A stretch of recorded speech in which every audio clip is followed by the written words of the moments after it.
കൃപാസന ആൾത്താരയിൽ വന്ന് സാക്ഷ്യം പറയുവാൻ അനുഗ്രഹം തന്ന എൻ്റെ ഈശോയ്ക്കും കൃപാസന മാതാവിനും 1000 നന്ദി പറയുന്നു. എൻ്റെ പേര് സുജ തോമസ്. ഞാനിപ്പോൾ പാലായിൽ നിന്ന് വരുന്നു. ഞങ്ങൾ കഴിഞ്ഞ 21 വർഷമായി കുവൈറ്റിൽ കുടുംബസമേതമായി താമസിക്കുന്നു. ഞാൻ 2019 ജൂലൈയിലാണ് ആദ്യമായി ഇവിടെ വന്ന് ഉടമ്പടി എടുക്കുന്നത്. പക്ഷേ അതിനു മുമ്പ് എൻ്റെ അമ്മ ഇവിടെ വന്ന് ഉടമ്പടി എടുത്തിരുന്നു. അമ്മയുടെ ഉടമ്പടിയിലെ ഒരു നിയോഗമായിരുന്നു ഞങ്ങൾക്ക് സ്വന്തമായി ഒരു പുതിയ ഭവനം ലഭിക്കുക എന്നുള്ളത്. അതനുസരിച്ച് ഞാൻ പ്രാർത്ഥിച്ചുകൊണ്ടേയിരുന്നു. അടുത്ത ലീവിന് ഞങ്ങൾ നാട്ടിൽ വരുന്നതിന് മുമ്പ് അമ്മ തന്നെ മുൻപേ പോയി ഞങ്ങൾക്ക് അനുയോജ്യമായ ഒരു ഭവനം സെലക്ട് ചെയ്ത് വെക്കണമെന്ന് ഞാൻ പ്രാർത്ഥിച്ചിരുന്നു. അന്ന് മുതൽ ഞാൻ പ്രത്യക്ഷീകരണ പ്രാർത്ഥനയും ഉടമ്പടി പ്രാർത്ഥനയും മുടങ്ങാതെ ചൊല്ലിക്കൊണ്ടിരുന്നു. അങ്ങനെ 2019 ജൂൺ 23 ഞങ്ങൾ നാട്ടിലെത്തുകയും ജൂലൈ 16 ഞങ്ങൾ പുതിയ ഭവനത്തിൽ താമസം ആരംഭിക്കുകയും ചെയ്തു. അതിനുശേഷം ഞാൻ ഉടമ്പടി സ്വന്തമായി എടുക്കുകയും ഉടമ്പടിയിൽ എൻ്റെ ഒരു നിയോഗമായിരുന്നു ഞങ്ങൾക്കൊരു ഹൗസിംഗ് ലോൺ ലഭിക്കുക എന്നുള്ളത്.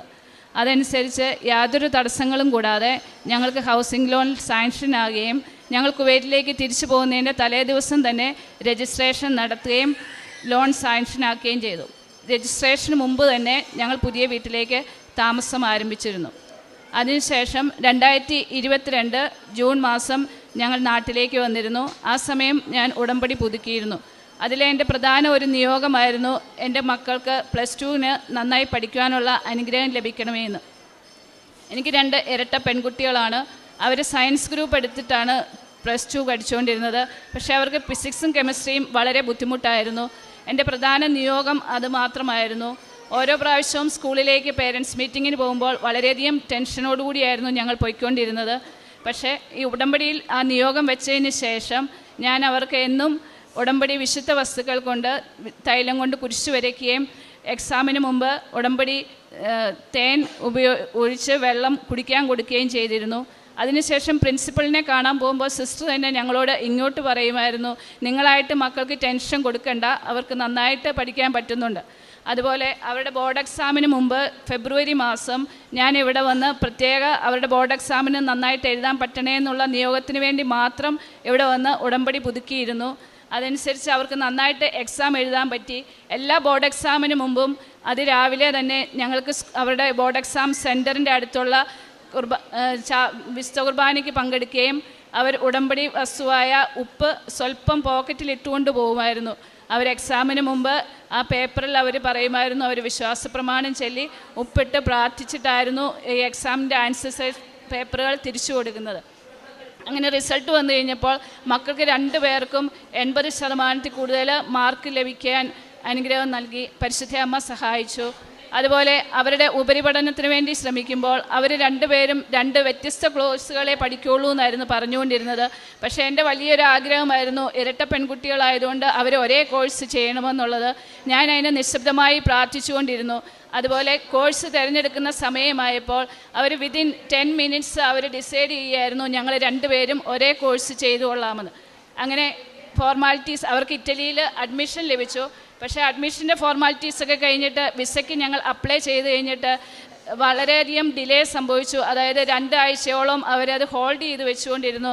കാരണം 2 കുട്ടികളെ ഒരേപോലെ പഠിപ്പിക്കാൻ വളരെയധികം സാമ്പത്തികം ആവശ്യമുണ്ടെന്ന് അവർക്കറിയാമായിരുന്നു. അതിൻ്റെ ക്ലാരിഫിക്കേഷന് വേണ്ടി അവർ വെച്ചുകൊണ്ടിരിക്കുകയായിരുന്നു.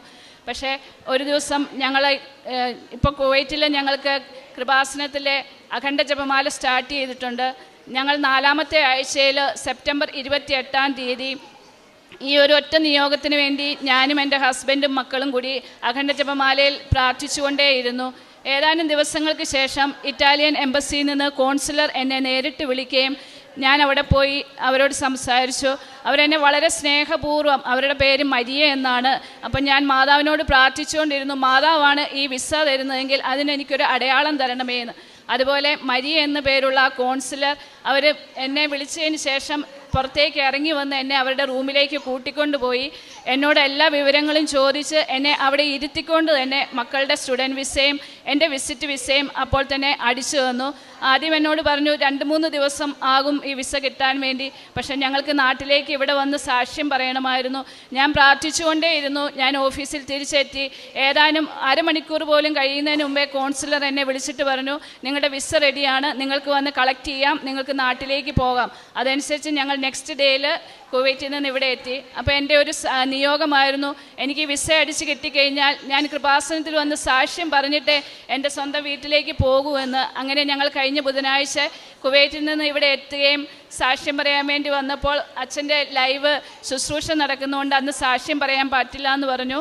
അതുകൊണ്ട് ഞങ്ങൾ പാലായിലേക്ക് തിരിച്ചു പോയി. ഇന്ന് ഞാൻ ഇവിടെ വന്ന് സാക്ഷ്യം പറയുകയാണ്. അതുപോലെ ഒത്തിരി അനുഗ്രഹങ്ങൾ പരിശുദ്ധ അമ്മ ഞങ്ങൾക്ക് തന്നിട്ടുണ്ട്. എൻ്റെ മക്കൾക്കാണെങ്കിലും വളരെ വലിയ വിശ്വാസമാണ്. അവർ വചനം എഴുതി പ്രാർത്ഥിച്ചു. ഞാൻ നിനക്ക് മുമ്പേ പോയി മലകൾ നിരപ്പാക്കുകയും പിച്ചളവാതികൾ തകർക്കുകയും ഇരുമ്പോടാമ്പലുകൾ ഒടിക്കുകയും ചെയ്യും എന്ന വചനം 1700 പ്രാവശ്യത്തോളം അവരെഴുതിക്കൊണ്ടിരുന്നപ്പോഴാണ് ഈ വിസ ഞങ്ങൾക്ക് അടിച്ചു കിട്ടുന്നത്. അങ്ങനെ ഞങ്ങളുടെ വിശ്വാസം, മക്കളുടെ വിശ്വാസവും ജീവിത പങ്കാളിയുടെയും വിശ്വാസം വർദ്ധിക്കുവാൻ ഈ വിസ താമസിച്ചതുകൊണ്ട് അത് അവരുടെ വിശ്വാസത്തെ കൂടുതൽ വർദ്ധിപ്പിക്കുവാൻ സാധിച്ചു. ഇത്രയും വലിയ അനുഗ്രഹങ്ങൾ തന്ന അമ്മ മാതാവിനും ഈശോയ്ക്കും 1000 നന്ദി പറയുന്നു. ഇനിയും ഞാൻ എന്തെങ്കിലും അനുഗ്രഹങ്ങൾ പറയുവാൻ വിട്ടുപോയിട്ടുണ്ടെങ്കിൽ ഞാൻ അതിന് മാപ്പ് ചോദിക്കുന്നു.